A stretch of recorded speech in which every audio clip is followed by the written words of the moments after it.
Yeah, good evening, everyone. I welcome you all for the Tuesday seminars from Yashoda Hospitals in association with ICCM Hyderabad. It's a tradition we are, since last maybe 1.5 to 2 years, we are bringing some interesting yet some thought-provoking topics on the table. So today's topic is one more in the similar way as the extracorporeal organ support VA ECMO in refractory poisoning. It will going to be a case-based approach. So as we know, like ECMO, which is growing in leap and bounds over the last few years, and after COVID again we have seen, but these are the cases what we are going to discuss is VA ECMO, not the VBA ECMO, what we do mostly in ARDS patients. And the horizon when it comes to VA ECMO is like increasing day by day.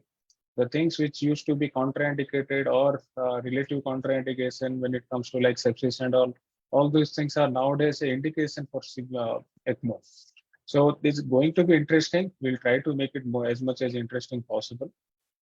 For today, our expert panelist is Dr. Vivek Gupta, who is a consultant cardiac anesthetist in intensive care, and he is also in charge of the ECMO program at Dayanand Medical College and Hospital, Ludhiana. He is a He's a president of ECMO Society of India and past secretary ECMO Society of India. He had published a lot of literature when it comes to ECMO in different forms of poisoning, more so with aluminum phosphide, because I think that is more common on that part of India. Apart from that, he has been lead instructor when it comes to AHA, BLS and ACLS courses. He has published many literature when it comes to ECMO. I think we believe that he might be the best person to discuss this topic today. So thank you very much, sir, for accepting our invitation. And to present the topic and the case, we have Dr. Sricharan. He's our consultant at Yashoda Hospitals, Secunderabad. Actually, he leads the ECMO unit as the intensivist there at Yashoda Secunderabad. I will request each and every attendees to post their questions in the Q&A section. So we'll try to take all questions either during the session if it is relevant, or maybe after the session once the case discussion is over. Thank you very much, and I'll over to you, Dr. Sricharan. You can go ahead and start your presentation. Thank you. So, good evening, everybody. Today we'll be actually discussing about a case-based approach of the role of extracorporeal membrane oxygenation, that is VA ECMO, in a patient who are having refractory poisons. So poisoning has been increasing in the day-by-day practice So most of these poisons can actually have a specific organ function, and most of these cardiotoxic poisons, as we will be discussing further, they are known to cause significant hemodynamic instability. So we'll have and these cardiotoxic poisons are associated with significantly high morbidities and mortalities in spite of the availability of various antidotes for the respective poisons. It is not because of the non-availability of the antidote that they are associated with mortality, but because of the extent of hemodynamic compromise that they produce on account of their ingestion, that they actually cause a lot of increased morbidity and mortality in these patients. So the novel approach is actually, as sir was saying previously, in the novel approach is actually to institute or to support the cardiovascular system with a veno-arterial extracorporeal membrane oxygenation, and then we shall go ahead we are trying to find out if this particular approach of instituting patients on an extracorporeal support, while the hemodynamic compromise of the poison is settled. So there are various approaches to actually institute VA ECMO in these refractory poisonings, especially in patients who are having cardiotoxic poisonings, and we'll be discussing them one by one. Presently, we will be discussing one of the cases which we recently had in our hospital. So this particular case is a patient in mid-20s, and this patient presented with an alleged history of consumption of multiple unknown number of amlodipine and atenolol combination tablets. So what the patient was telling is that the patient has consumed more than 10 tablets, more than one tablet strip of tablets of amlodipine and atenolol combinations, and that patient presented with drowsiness elsewhere and was referred here for further management because the patient was having significantly profound hypotension and bradycardia. So upon arrival, the patient was drowsy with severe hypotension. The BP was not recordable initially. So we have actually had given the initial resuscitative phases like airway was taken care of. She was subsequently intubated. Okay. And then patient was initiated on vasopressor supports. And in spite of initiation of vasopressor supports, the hypertension was significantly profound, and there was a significant escalation of vasopressor supports required for us to maintain the blood pressures. So, and coming to the poisoning specific therapies, so the gastric lavage, which activated charcoal, was given, and the patient was initiated on high dose insulin therapy, and the patient was also initiated on high dose calcium infusion, where we have actually targeted the calcium or ionized calcium levels of greater than 2 times the upper limit of the normal levels. So even with the escalation of vasopressor supports, the patient's hypotension did not improve. So in spite of very stiff vasopressor supports, and the noradrenaline is giving at extremely high doses, like greater than 2 mics per kg per minute. Adrenaline is going at 0.9 mics per kg per minute, and vasopressin is going at 2.4 units per hour, and the mean blood pressure remained less than 55 millimeters of mercury. And because of such low mean arterial pressures, which were not improving in spite of vasopressor supports, the patient was gradually going into multi-organ dysfunction. The patient was getting gradually oliguric, and the serial blood gases, which were taken like 2 to 3 hours apart, was showing worsening metabolic acidosis patterns. 2D echo was done to know, because the patient had a beta blocker poisoning, and also whether dihydropyridine calcium channel blocker poisoning. So 2D echo was done, which was actually showing global hypokinesia with severe left ventricular dysfunctions. So the LV function ejection fraction is hardly less than 25%. So given the present scenario where there is refractory hypotension with, in spite of maximal supports of vasopressor supports, and 2D echo showing severe left ventricular dysfunction, giving a picture that it could be a cardiogenic shock, and also taken into consideration that the patient is gradually going into multi-organ dysfunction, given the extent of hypotension and the extent of metabolic acidosis, or given the circulatory compromise, as we are seeing, we were actually thinking about or contemplating on an ECMO, extracorporeal support. So the extracorporeal ECMO team was called, and she was initiated promptly on veno-arterial ECMO. So because a young patient, refractory hypotension, severe cardiac compromise, and circulatory collapse, so everything can be supported with a adequate with veno-arterial ECMO. So we have actually gone ahead and went and put the patient on a peripherally inserted veno-arterial ECMO through a femoral arterial and femoral venous route by percutaneous techniques. So the ECMO flows were gradually increased to 2.8 liters per minute, and a MAP was arranged. MAP was of 65 millimeters of mercury was achieved.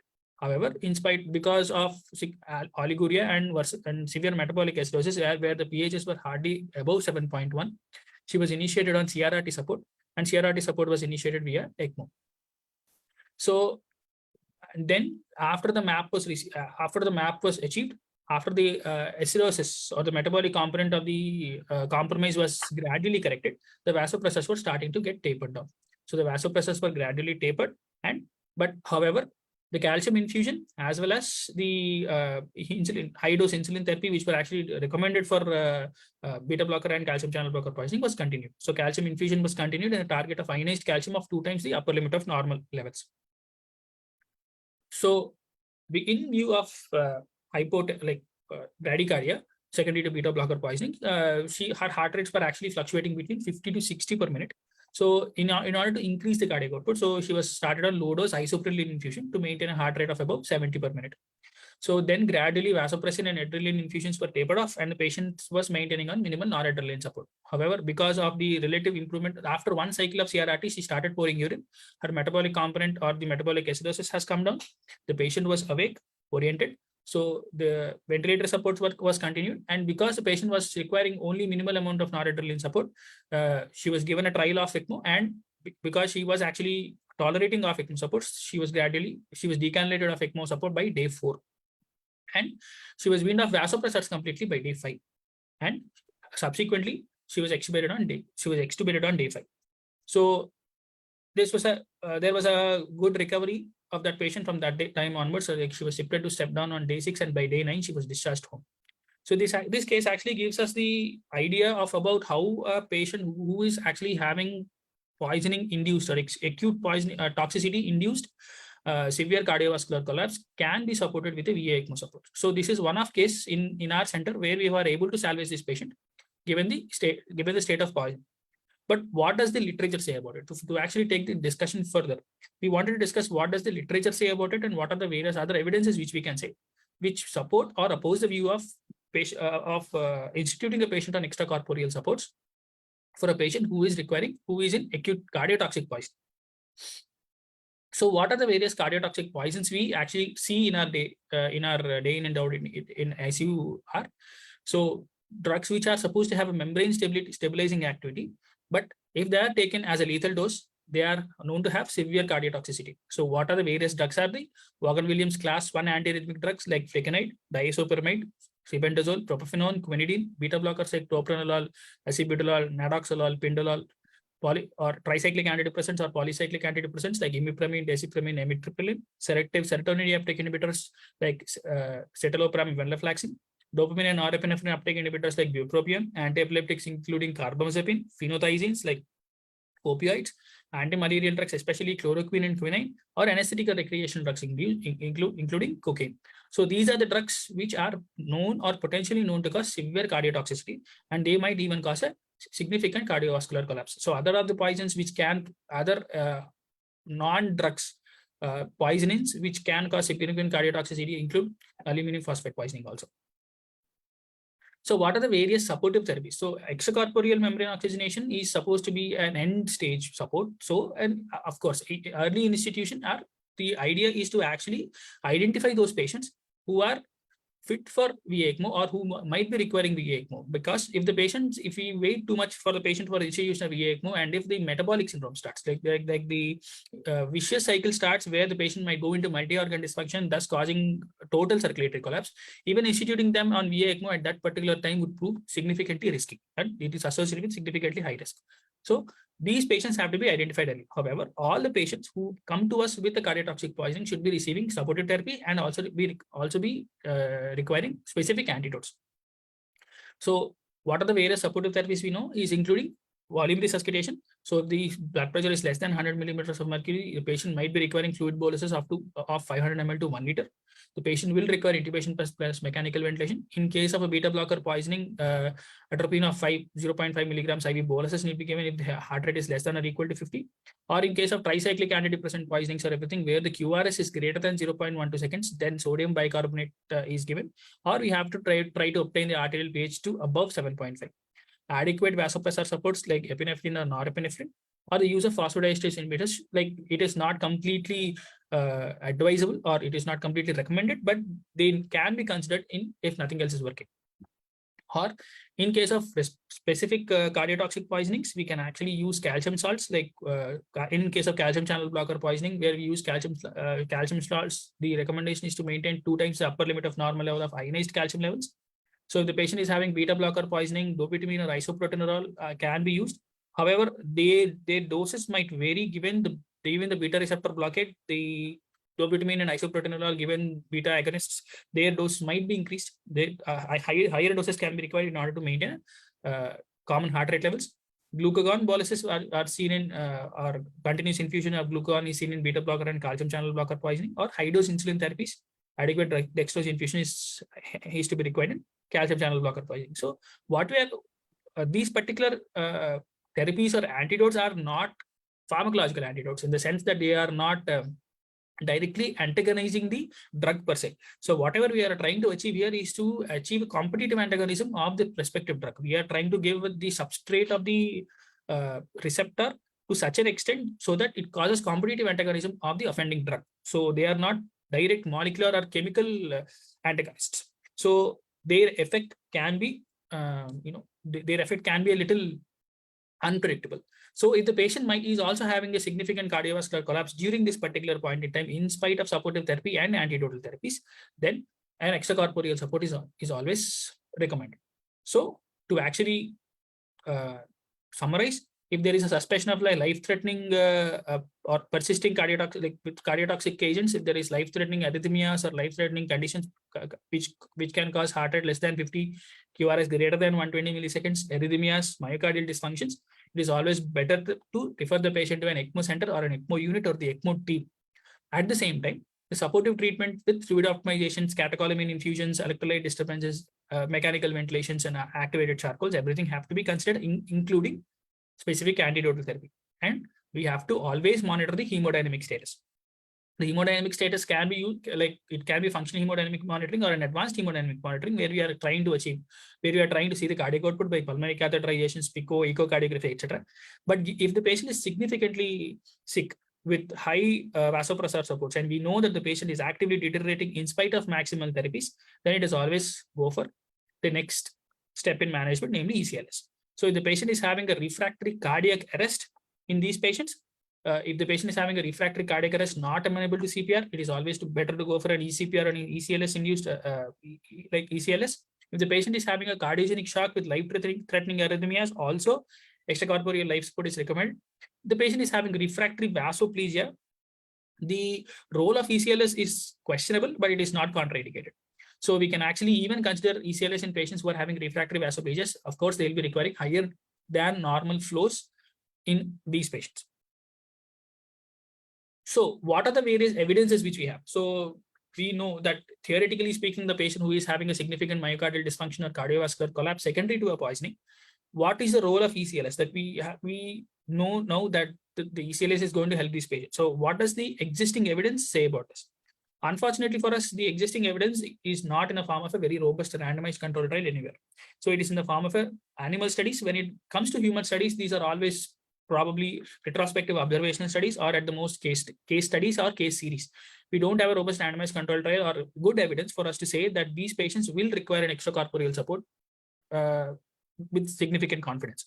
However, what do these various animal studies say about it? So this is actually a study by Friedman et al. On extracorporeal pump assistance for acute lidocaine poisoning. So this particular study is done in dogs, and so these dogs were actually injected with 30 milligrams per kg of IV lidocaine.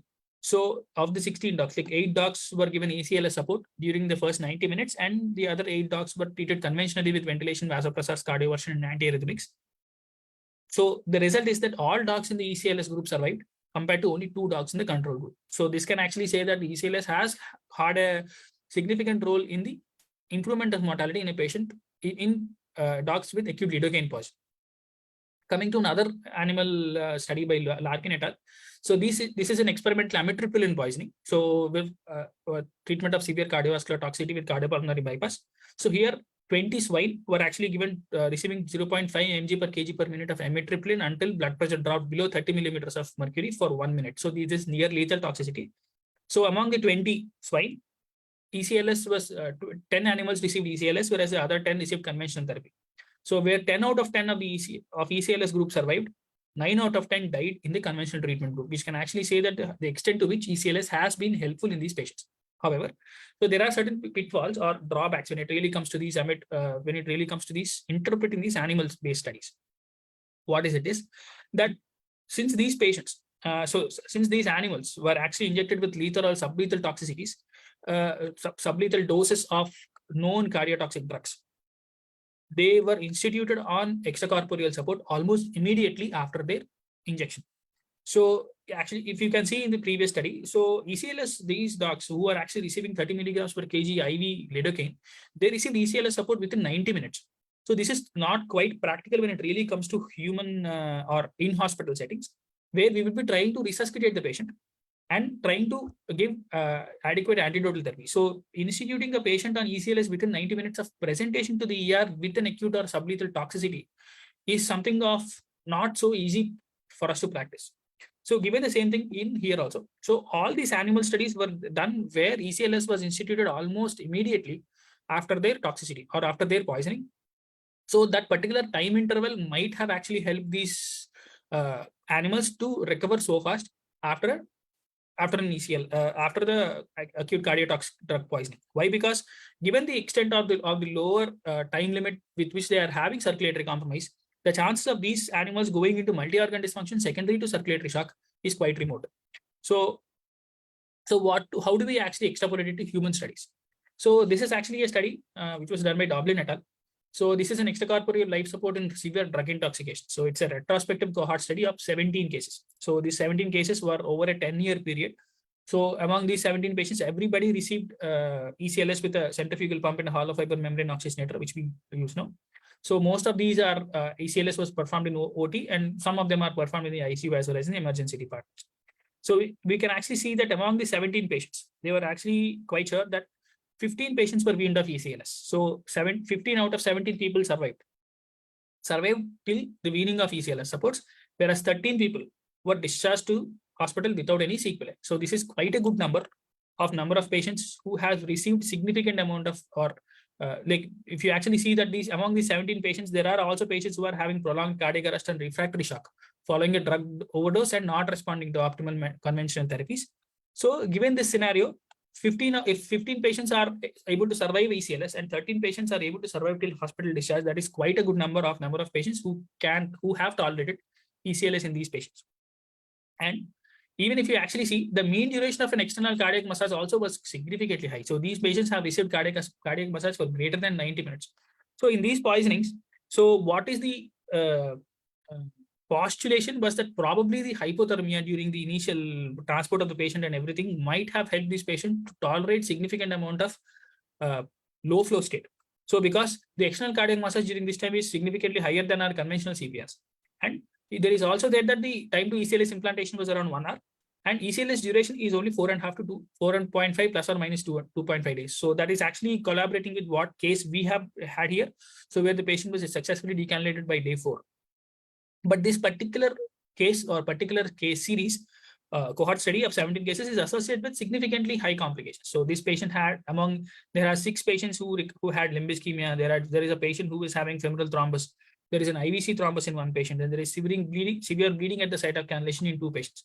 So if you actually see that there is almost like 10 patients of the 17 patients who have received ECLS had significant complications. So these complications can be sometimes explained by that ECPR which they might have practiced, because these patients presented with prolonged cardiac arrest.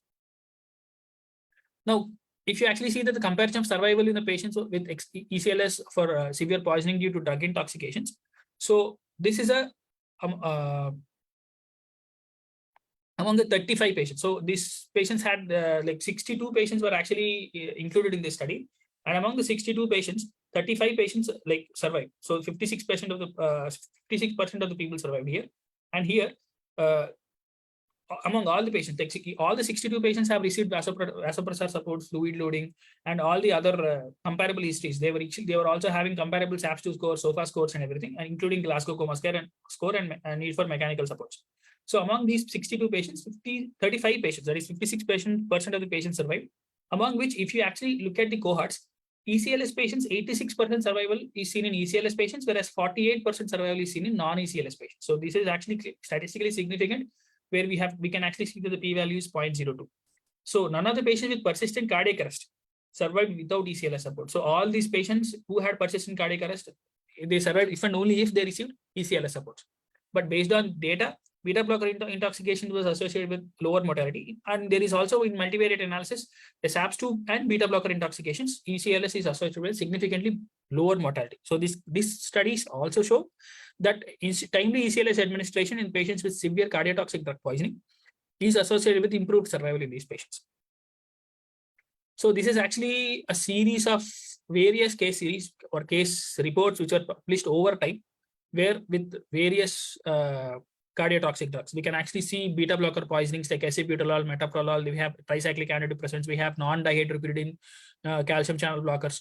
We have dihydropyridine like amlodipine and lisinopril. We have type 1, class 1 antiarrhythmic drugs, quinidine, digoxin, colchicine, amiodarone, arsenic, bupropion, mepivacaine, carbamazepine. So all of the cardiovascular drugs were actually, this is actually a quite good list of various case reports which were published over time when it really comes to cardiotoxic drug poisoning.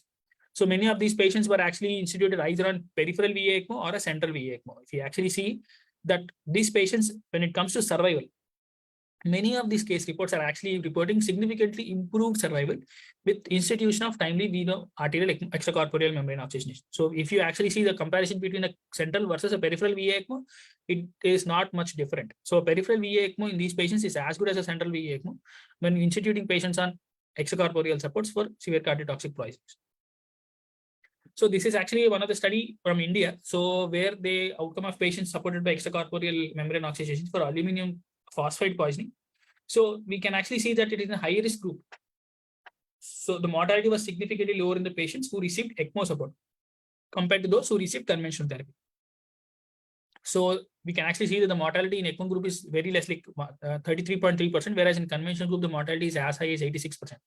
So the average hospital stay will be a little longer in ECMO because the patient will be requiring ECMO decannulation and they will be surviving till discharge. Whereas in non-survivors had a significantly lower baseline ejection fraction and significantly longer delay in presentation when it really comes to, according to this article. Now, because we are actually discussing the role of extracorporeal membrane oxygenation in patients with severe poisonings, so like we'll be addressing the elephant in the room. So how about paraquat poisoning? So there have been a significant amount of discussion which is happening when it really comes to paraquat poisoning, because paraquat poisoning does not having a specific antidote. So what if is there any role of a venous extracorporeal membrane oxygenation? So paraquat typically does not cause cardiac depression or myocardial depression or circulatory collapse. It will be causing prolonged, like gradual fibrosis of the lung and hypoxemia. So what if we are able to support these patients on VV ECMO? So probably this is one of the very rare scenarios where we'll be using a venous extracorporeal support for a patient who has taken a poison. So given these case scenarios, we have actually collected some case reports or case scenarios where there are certain reports which say that in spite of instituting the patient on a venous extracorporeal membrane oxygenation, it is not associated with any improvement in the survival. But this is a case report from China which shows that the patient was successfully transferred out of the ICU on day 46 and he was discharged on day 67 of post-presentation with paraquat poisoning. So the computerized tomography or the CT scan of the lungs did not show any obvious pulmonary fibrosis 2 months after poisoning. So they were actually postulating that ECMO can be an effective treatment in the patients with severe ARDS caused by diquat or glyphosate poisonings. But what if there are chances where the patient might not recover even from the fibrotic stage when it really comes to paraquat poisonings? So this includes, what if we can bridge them to a transplant? So as we'll be discussing, the patients who are actually instituted on a extracorporeal membrane oxygenation for a poisoning can be actually bridged according to various reasons. So we can actually bridge them for recovery. So that is, if the patient's own metabolic activity is going to clear the poison out and the patient's circulatory support is going to get better, in which case we can actually say that the patient is getting bridged for recovery. We can actually say that the patient is getting bridged to a antidote.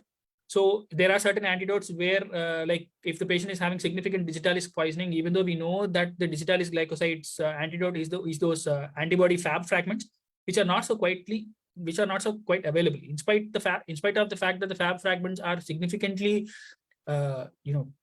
better or at reversing the levels of digitalis toxicity, at reversing the extent of digitalis toxicity, till the antidote becomes available, we can actually support the patient on a ECMO. So in this condition, it can be called a bridge to antidote. The third thing is that the bridge to RRT, bridge to renal replacement therapy. So bridge to renal replacement therapy is such that the patient, if he develops a significant amount of multi-organ dysfunction or acute kidney injury, or if the poison is dialysable, the patient can undergo a renal replacement therapy on ECMO. Thus, where we can remove the poisons from the blood, and the patient might be having improvement in his hemodynamics. First of all, when the patient is not instituted on ECMO, the extent of cardiovascular compromise in these patients might not be conducive to start a renal replacement therapy, given his hemodynamic status. So in these conditions, we know arterial ECMO at this particular point in time can improve the hemodynamic status, and on hemodynamic status, the patient can be instituted on a renal replacement therapy. Fourth thing is a bridge to transplant. Bridge to transplant is something which is quite unique to paraquat, I should say. Why? Because these patients are known to be having significantly high morbidity and mortality secondary to pulmonary fibrosis, which might not be reversible after all. So in these conditions, they have paraquat poisonings. They have tried bilateral sequential lung transplantations after severe paraquat poisonings. So this was one of the case study from China, which was actually said that a 24-year-old female, she has actually ingested 50 ml of paraquat. That is significantly high dose. So she developed rapidly progressive pulmonary fibrosis and severe respiratory failure, subsequently underwent intubation, mechanical ventilation, and venous extracorporeal membrane oxygenation. And subsequently was bridged to transplant, and she was transplanted on the 56th day of her presentation. So the patient was weaned off mechanical ventilation and she was discharged on the 80th day after admission. So during 1 year follow-up, the patient was in good condition and her pulmonary functions improved gradually.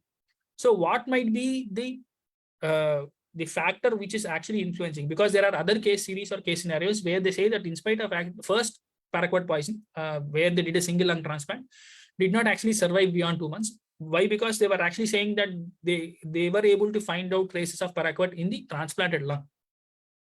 So they say that this particular poison can get accumulated in the tissues, and from the tissues it can be gradually be released, and this release from the tissues can also have deleterious effect on the lung.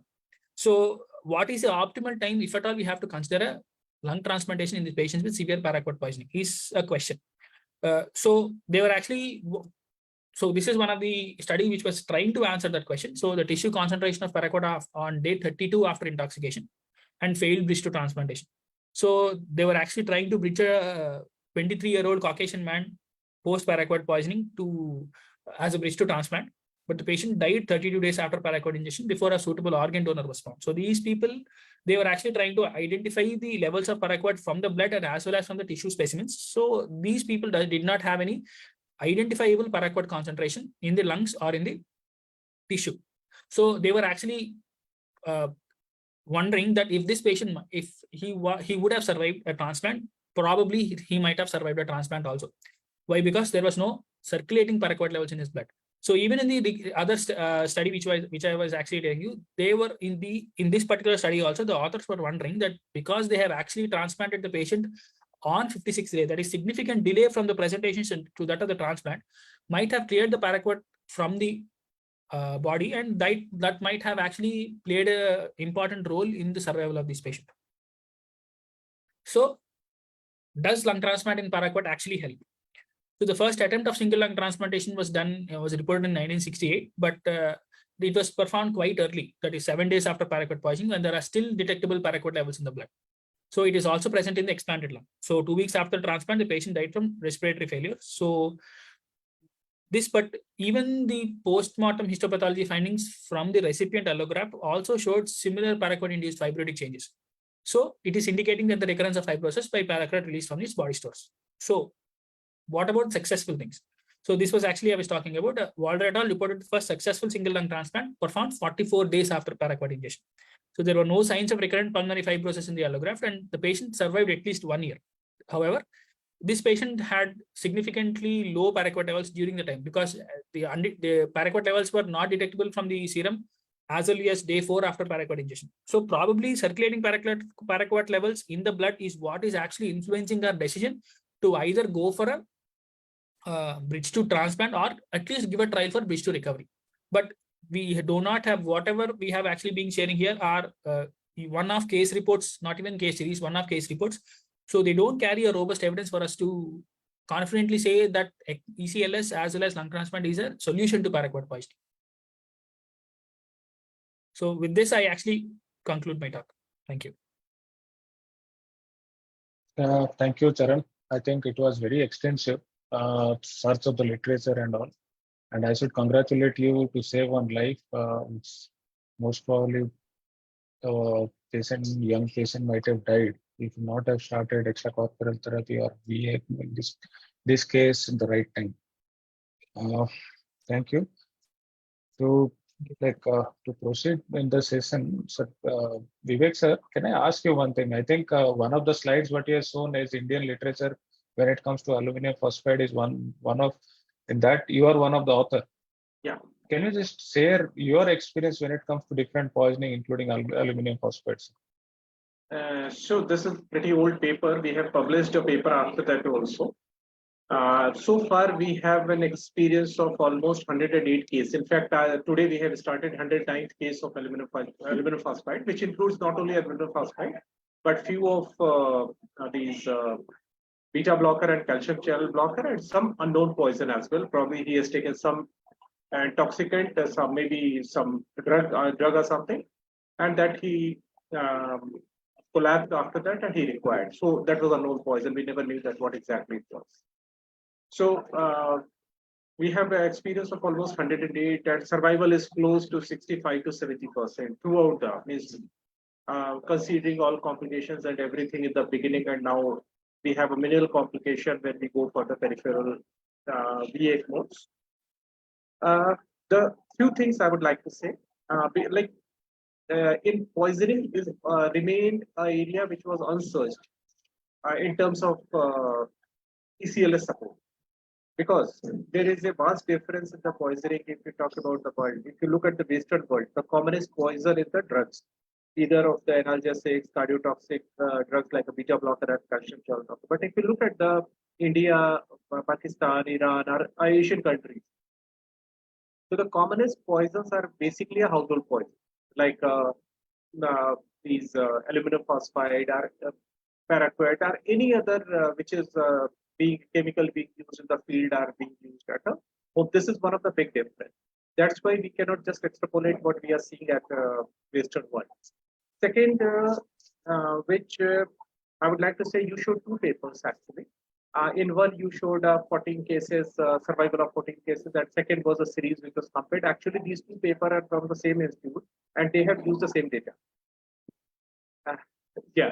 So this basically, if before this aluminum phosphide poisoning, we started doing it, there was hardly any data because we wanted to be have adequate data to convince our own people and bosses that ECMO will be helpful in aluminum phosphide because we know that there was no other treatment of the aluminum phosphide poisoning.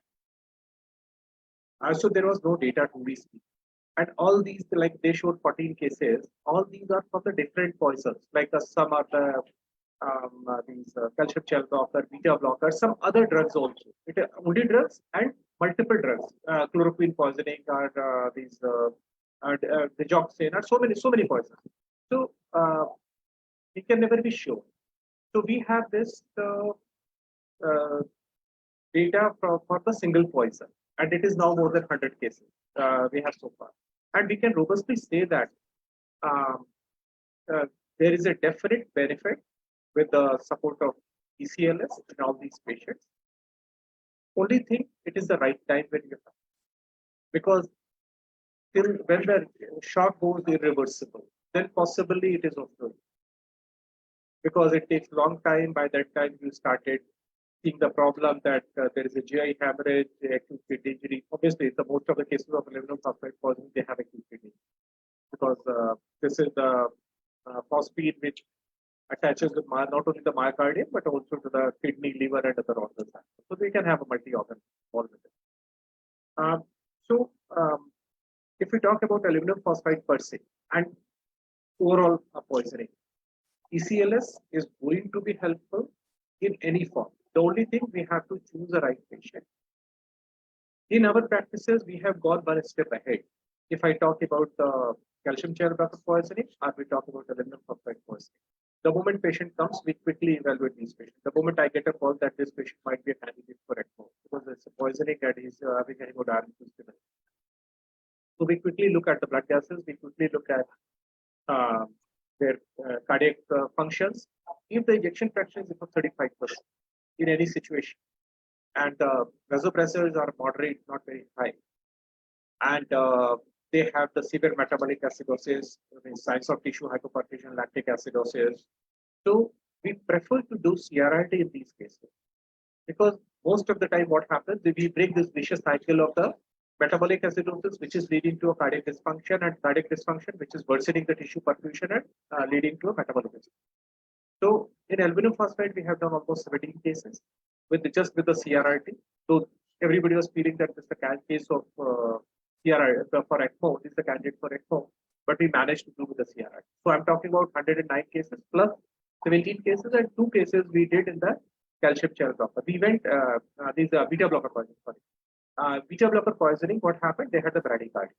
So one thing we added, we quickly did the TPI, and we went for the metabolic correction. And we were fortunate that they did not require ECMO. 2 patients, they required ECMO. We supported with ECMO, and in fact, one had the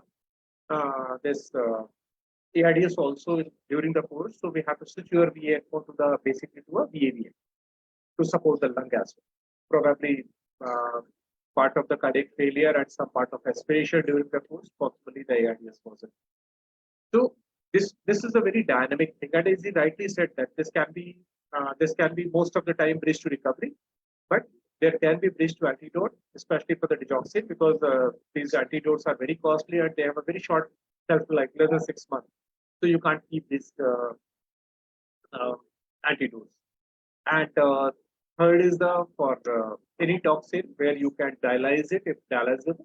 And fourth, transplant, you talk about the paraquat poison. One more poison I would like to add here, that which is very common in our country, these paint thinners and those hydrocarbons.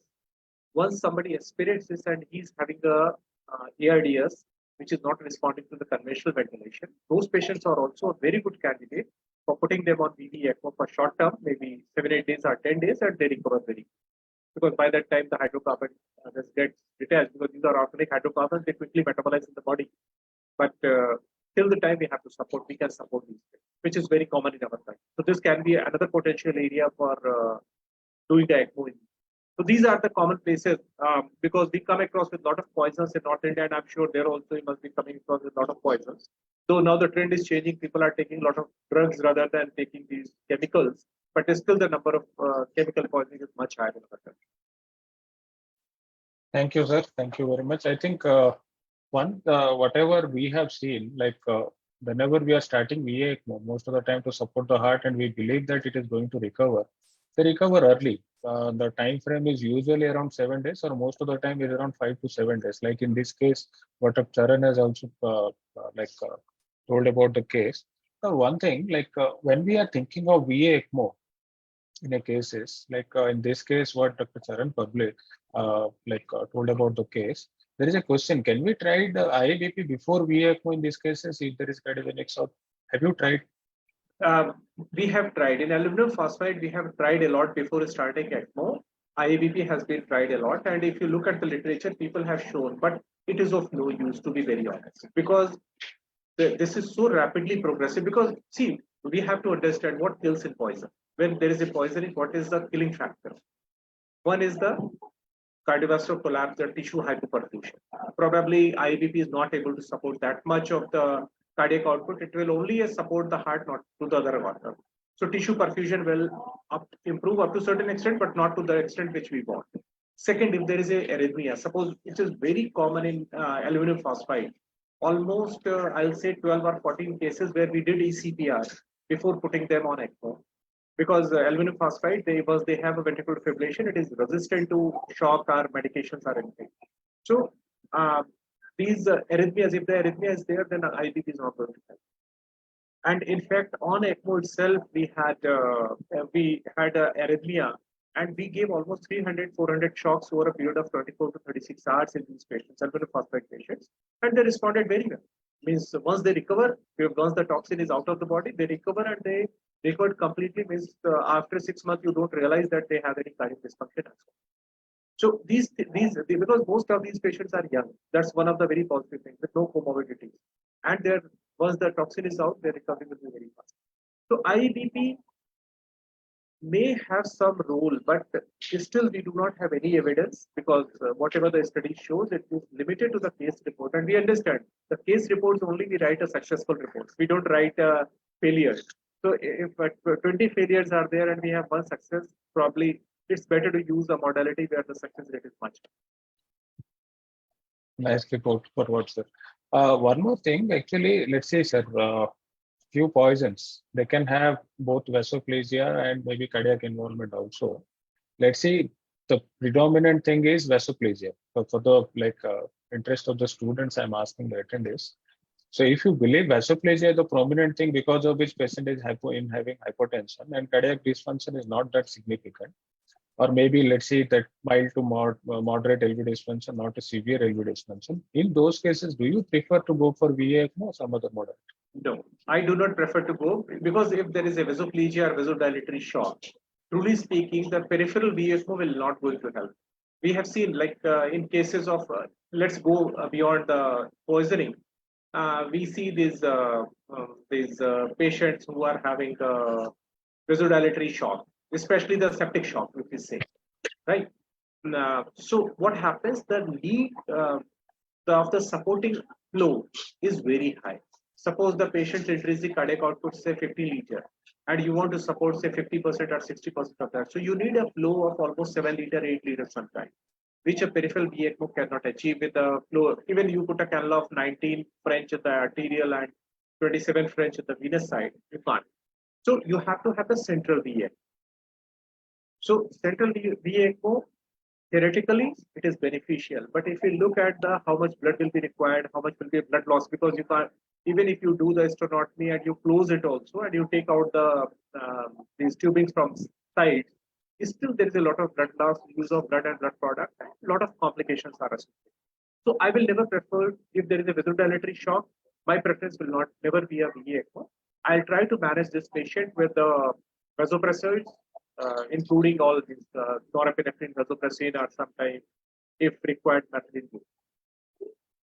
Yes, it makes sense. Actually, I was going through one paper which was published, sepsis with severe shock, where they have tried ECMO, and the patients having ejection fraction of less than 20%, they have a survival of almost 62%.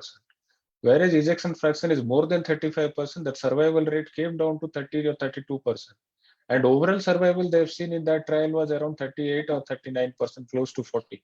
So basically, as you told, or like nicely told things about, like whenever there is a severe cardiogenic involvement, let's say ejection fraction is really low, in those cases only better to go with a VA ECMO, that too peripheral.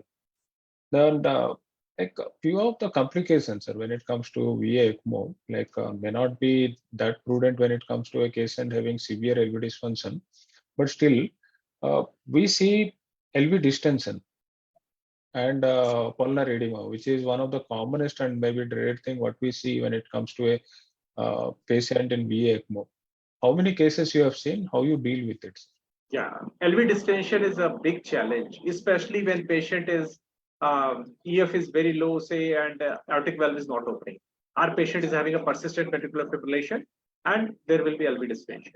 So normally, theoretically, we say we do venting this way, that way, that way. But to be honest, we have used IABP in few patients, and that has really helped. Or we go for the dobutamine, but we have not gone for the apical venting or percutaneous venting through the cath lab, because it's theoretically it looks very simple, but when it comes to do, it is really a difficult and challenge.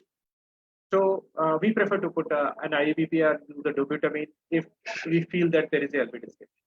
It's quite common, especially when the patient is having a severe LV dysfunction. So second issue, this can happen when the patient is recovering, when the ejection fraction has gone beyond 35. I can remember my one case in the beginning when we were in the just a 4th or 5th case of ECMO. So one night we realized that in the evening 8 o'clock that the ejection fraction is better. Obviously, we did not have much experience till that time, and so we thought we'll take out the ECMO in the morning rather than taking in the night. And by that time, patient went in pulmonary edema, and by next morning he deteriorated. We have to switch over to the VA, or a lot of complications. Unfortunately, we lost that patient, but that was a big learning to us. If VA ECMO, VV ECMO, you can keep one day extra, it is not going to kill a patient. But VA ECMO, if you are keeping even few hours more, when the ejection cardiac function is improved, it is going to kill them. So these things are very important, that because this flow is the going opposite to your aortic valve. That's what it is, opposite to our physiology. Yeah, opposite to the physiology. So there's a lot of complication. VV ECMO as compared to the VA ECMO is very safe. So putting VA ECMO and taking off VA ECMO, probably there should be a very clear-cut decision that when we want to put and when we want to take. So I asked one question from you. Did you put a distal perfusion cannula in your case? Yes, sir. So we have actually placed a distal.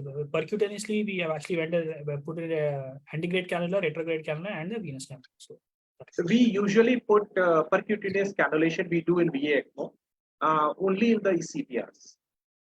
When there is a problem, cardiac arrest and cardiac team is not available and it's ongoing CPR, then we put a percutaneous. Otherwise, we usually go for the semi-centrifugal, because with the percutaneous, venous is not an issue. But when we dilate the arterial, there is a shear of the vessel, and it becomes very difficult for the surgeon to repair. And there is a more risk of popping off or in due course that get infected, or there is a aneurysm formation. So we usually avoid, even for the sulfose poisoning, because there is a severe vasoconstriction in these patients. So putting percutaneous cannulation might be sometimes very, very difficult. So we go for the semi-centrifugal usually. Perfect. So actually, the question why I've asked is, you see, like whenever you see any like topics or theoretically, and many people they say when there is LV dysfunction to do a LV, like you place LV stents, you do septostomy, and it looks like maybe feasible. But I always believe that practically it is very difficult to do all those things. So I think because you have done many cases, I wanted to ask you. So even they have told to like see the VTI, like if it is more than 12 centimeter, you can see the opening of the aortic valve, how much time it is getting opened, and maybe the LV distance, and by looking at the 2D echo every day, we can have a fair idea like the LV is getting distended and what next need to be done. I think as you told, like maybe dobutamine can help, and maybe peripheral vasodilatation also can help. They have tried NTG also in few cases. Yeah, that can be helpful. And there was a question actually, like can ECMO can be used in botulism poisoning? Have you heard anything, Dr. Charan or sir? Not exactly. I have never heard about it. See, the purpose of ECMO is only to sustain till there is a cardiovascular collapse and patient is recovering. So irrespective, and two things we look for. One is the collapse and second is the reversibility. So even botulinum toxin, at one point of time, patient is going to recover. It might take few days, it will recover. So we can always think of, though I have not heard about it, but definitely we can think of. What I believe in botulism poisoning, usually they will develop muscle weakness. Then if you support, if the respiratory part, you support with them like ventilation and all, slowly they should recover. That is what I believe. And Dr. Charan, I just want to ask, let's say, or maybe sir also, Vivek sir, like there are different modalities to remove poisons. Like let's say if we do maybe a plasma exchange or a maybe hemoperfusion also. And few of the poisonings, instead of instituting or before instituting an ECMO, have you tried hemoperfusion or maybe plasma exchange to remove those kind of poisons if they present early? I know, like if they are presenting late, there may not be any role. If there is no poison there in the blood, you can't remove anything. But still, have you thought of or have you gone through any literature on that? So when it comes to poisoning, sir, whatever the case we have done, we know that amlodipine is not dialyzable. So even though the first thing that can be done was to give a charcoal stomach wash, which was tried. Atenolol, we know it is dialyzable. So among that, unfortunately for us, that is one of the only very few beta blockers which is dialyzable. So given the scenario, we did not have any confusion in instituting this particular patient on ECMO when it because we know that dialysis is not going to help. So, but when it really comes to dialyzable poisons, so when it really comes to dialyzable poisons, probably we can give a trial of dialysis. But as I was telling, what I feel was the hemodynamics or the cardiovascular system should be able to tolerate dialysis. So if it is not, or if the lactates are increasing, and if we start on CRRT support, and the patient's getting further hypertensive in spite of higher vasopressor supports, I feel that putting an ECMO gives us a safe bet. In which case, we can actually probably remove it the next day or 2 days later. It all depends on time actually. Suppose a paracoid patient reaches within 3-4 hours, then possibly it is you'll get a benefit with the hemoperfusion. It's going to be beneficial. But suppose patient is coming after 12 hours or 18 hours, then it's of no use. So all depends. But for dialyzable, I'm talking about non-dialyzable. Dialyzable toxin, yes, we can dialyze. Even for the non-dialyzable toxin, if there is acidosis and patient is still having a moderate LV dysfunction and vasopressors are not high, my preferred choice will be to go for the CRRT, not for the dialysis, because obviously they will not tolerate the slediment, but CRRT for correcting metabolic acidosis, not for the removing the toxin. That is absolutely not a purpose. It is correcting metabolic acidosis so that it breaks the vicious cycle. And probably very shortly we'll be coming with our series that in how many cases we did CRRT, in how many cases we did ECMOs. And we said like out of 18, I said we did 19 CRRT. In one patient, we had to convert to ECMO because patient had a ventricular fibrillation, and then we had to switch over to the ECMO. But rest all 18, they went very well and they did not require anything. After 24 hours, we stopped CRRT and they improved and their vasopressor requirement is decreased drastically. So I think extracorporeal therapies besides ECMO has a role, but it all depends on time, what time we are choosing, when the patient is reaching to you and how you are choosing your therapy. Whether you talk about CRRT, conventional CVVH, Are you talking about a plasma exchange therapy or you are talking about I think that is the gist, sir. I believe the timing is more important. If, let's see, dialyzable therapy, if the poison is dialyzable, if you go to the ECTIRP, there is something called extracorporeal therapies for poisonings. There is a, what do you say, a body is there, international body, but they have actually devised some guidelines where we can try different forms of extracorporeal therapy. Dialyzable poison, you do dialysis. In non-dialyzable poisoning also, there are multiple modalities, like as per the amount of volume of distribution and your molecular weight. And third thing is that attachment to your protein binding. Yeah. As per that, we can try either hemoperfusion if their protein bond is not that significant, and maybe even plasma exchange also they have tried.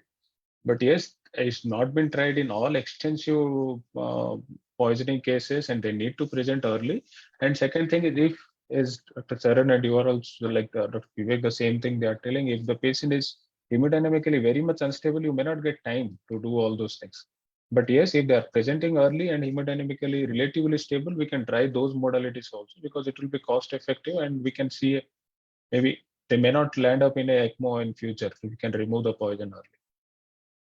So just divert, sir, few of the things, like, because we have few more minutes left.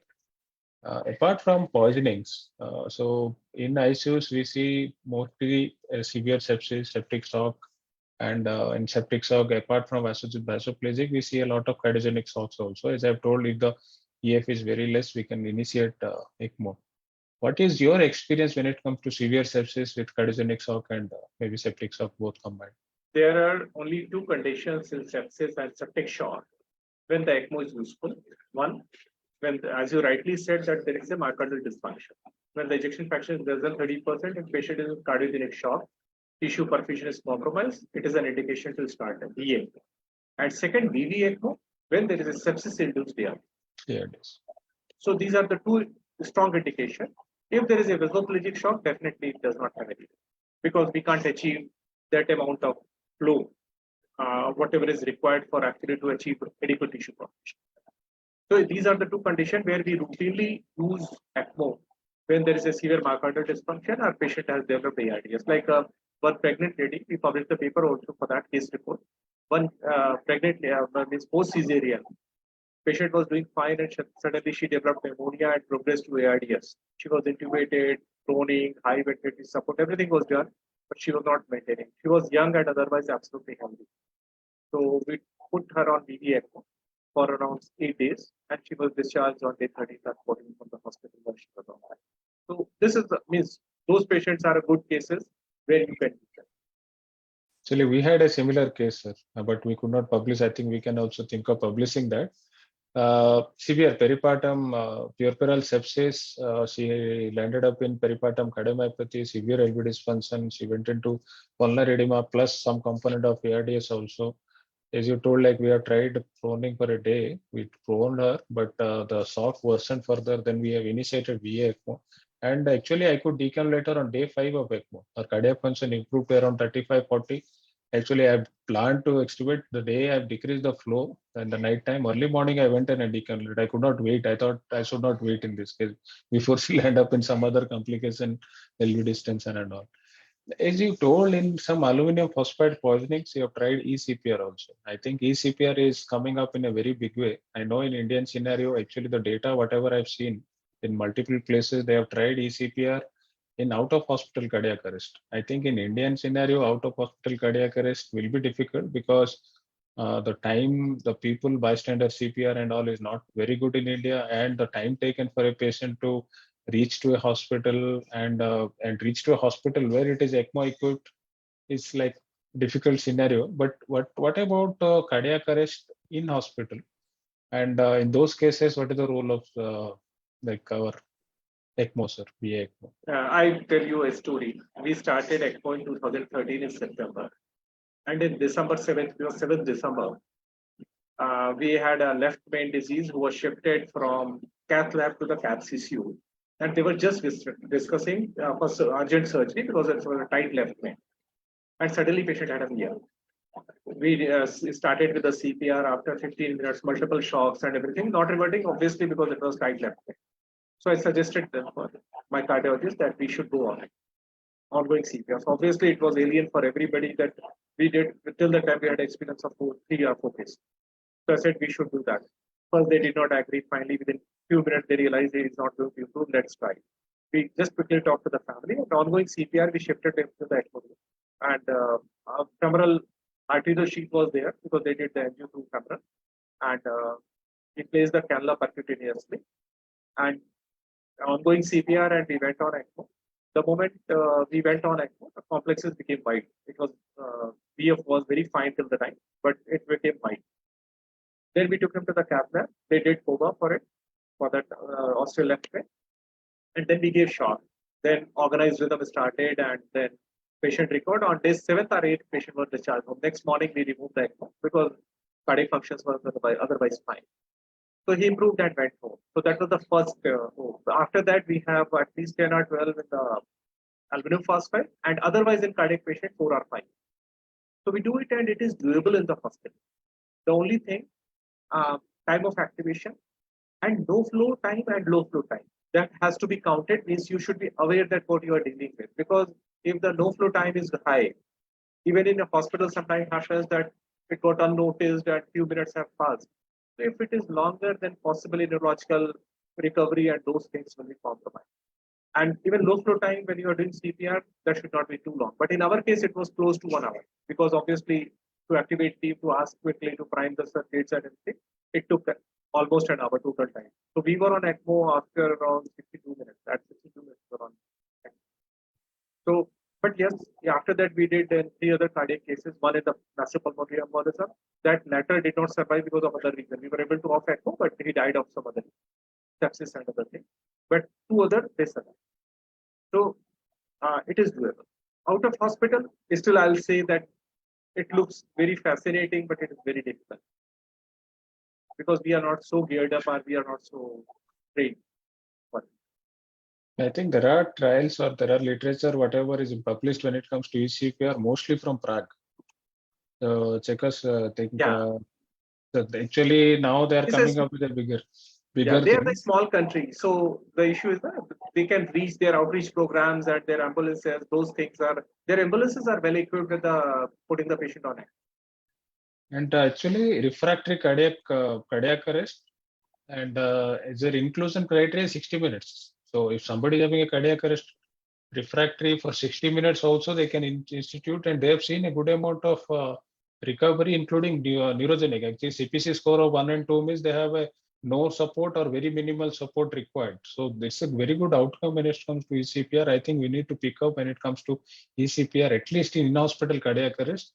Maybe as you told, like massive myocardial infarction or maybe pulmonary thromboembolism cases, at least to try. Maybe other cases is very difficult because if the cardiac involvement is not significant, the recovery rate will be very poor. I think we are closing to our end, sir. It is more than an hour now, and I could not feel also that 1 hour just got over. Really very good discussion, and enlightenment is there for us even after doing few ECMO cases. When you listen to you, the people who have done many cases at this point of time, I think one of the highest cases you have done in India, I believe, in ECMO. Yeah, in poisoning we have the highest, to probably not in India, in the world as well. A single poison, and not only when combined mixed poison also, because I was evaluating the data from US. Because they have the poison control center, and that's combined data. Then data from the whole US. Even they do not have, even their ECMO to the intoxicated patients, response is very poor. Before concluding, sir, last question. Actually, I have heard about one of your student who has done DM from your place. Actually, he was telling Vivek sir has devised something by which we can do ECMO with a very cheaper cost. What is that, sir? Actually, how we can do? It is nothing different. The only thing we make our own circuits. So Okay, we had actually how we started ECMO. We had the centrifugal pump, and my surgical team was ready to say that this is a 10-12-year-old. So we are going to give it back. We want to conduct. So I said, okay, you want to condemn it, give it to me, and we'll start ECMO program. So this was the story. And we started ECMO. I took oxygenators, tubing, connectors, and there's phones.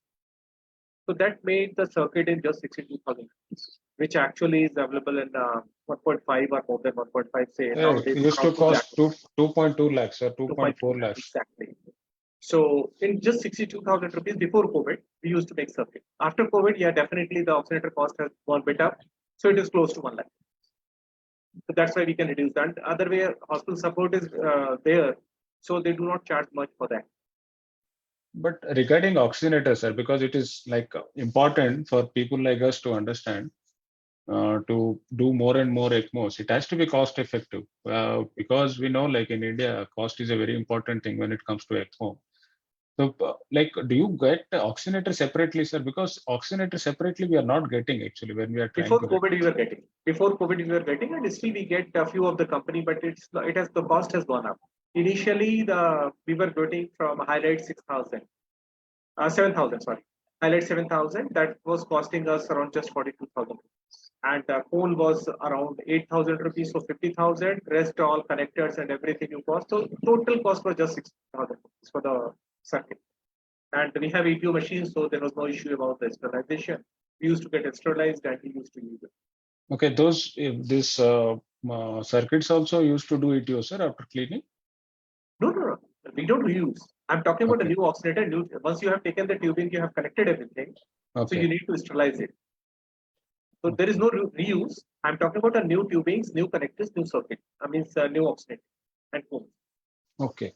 So all those things after ETO you used to use it. Yeah. Once you connect it, you have made a circuit. So you pack it and get it sterilized, and then you can use it. Maybe offline I will discuss with you, sir, next time. Yeah, anytime. Because your cost has decreased to maybe 30% of the original cost. Yeah, that was the big reason that we have reached to a number of more than 200 now. Correct. And maybe that is the one of the main reason why we can choose. Either your hospital is supporting, there is no doubt. Our hospital is also ready to support, but still few things consumable they cannot help actually, because we know like there are many things are there. But I think we need to think in that line also to decrease the cost, to increase the number of ECMO patients. At least we need to do that. Lot of people where we believe they could have benefited with ECMO, and because of financial reason we are not able to start ECMO in those cases. True. That's it. Okay. Thank you very much, sir. Thank you. Thank you very much for inviting me. Thanks, Ram. Thank you, sir. Thank you, sir. Thank you. I think I will thank each and every attendees who has attended the program today. And thank you, Charan, for bringing up a nice discussion today. And I think Vivek sir has already logged out, and I should thank Vivek sir for taking out time from his busy schedule and giving his wisdom when it comes to different forms of like poisoning cases where they have tried ECMO, and even that cost-effective ECMO, which is very important when it comes to India. Thank you, and thank you everyone. We'll close the session.